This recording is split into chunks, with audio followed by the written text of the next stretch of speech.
My name is Branden Tucker, and I'm going to tell you my story of how I survived. Well, it all began when I was around 6 years old, and I was in the pool with my dad and my sister. At the time, I didn't know how to swim, so I was very scared. I was sitting on the edge, and there was a girl that lived in the same apartments as we did, and she brought me deeper into the pool, and I got nervous. I got scared, and next thing I know is I was drowning, and all I remember was I was gonna die that day. And I woke up on the side of the pool with my dad giving me CPR, and he said my face was blue, and he couldn't really give me CPR because my teeth were clenched. I don't know if I was nervous or I was scared, and my teeth was clenched, so he couldn't blow water, so he didn't know if water got into my lungs.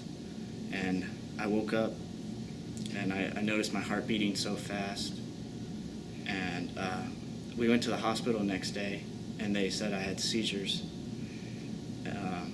So they thought it was seizures, and so I was that whole year I was on seizure medication. In the whole school year, I couldn't do PE like normal kids do because they were afraid something might happen to me in the class. So later that year, everything was fine. I was on seizure medications, nothing happened. And let's fast forward around like 12 years old. I started getting these seizures where I would just faint and pass out. I wouldn't shake or anything, just faint, pass out. And they just thought it was seizures. They didn't think it was a heart condition. Around December, this is where I had my worst attack. It was Christmas break. I was sitting in the living room eating my lunch, and I had my worst attack.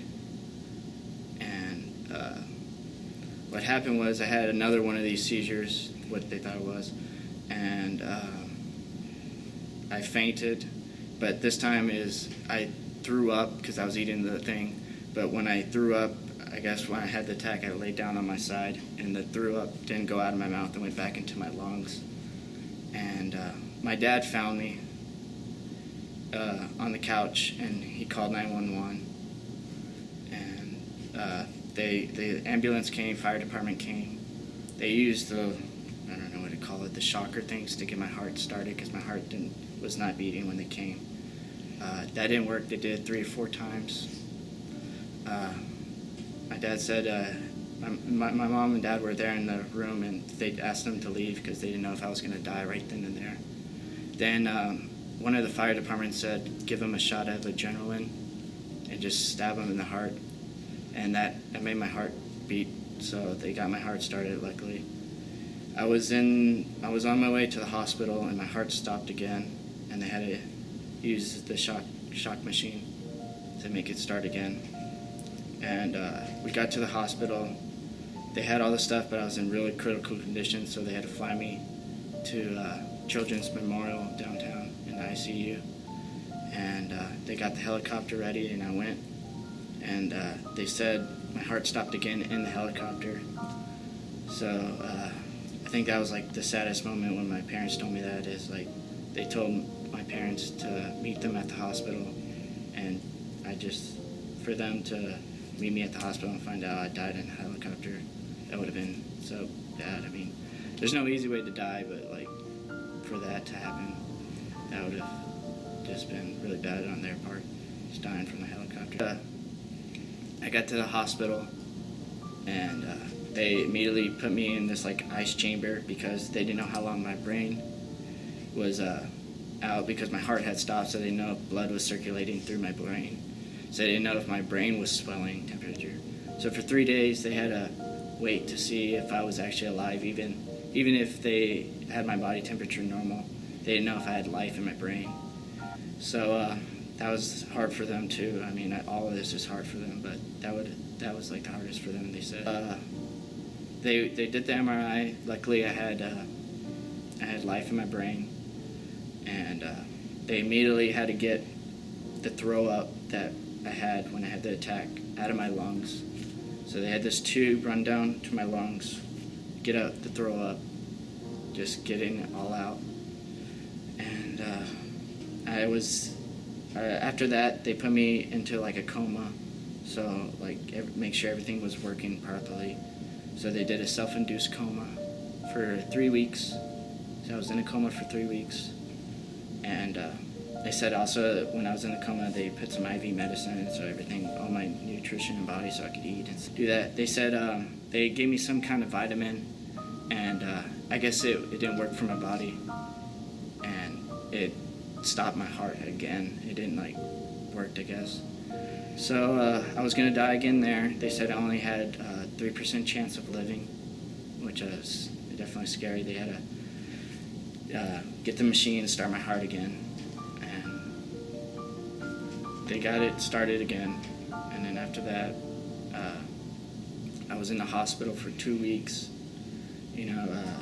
just trying to gain my weight back. I went all the way down to 90 pounds, so I couldn't really lift anything. I couldn't do anything. I was so skinny.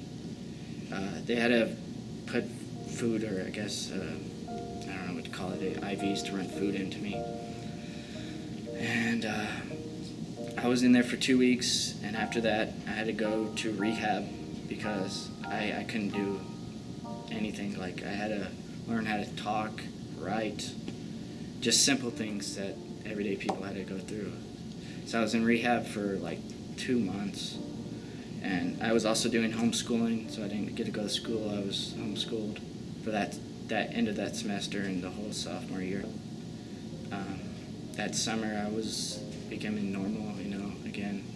I felt good, no attacks, my heart was beating normally.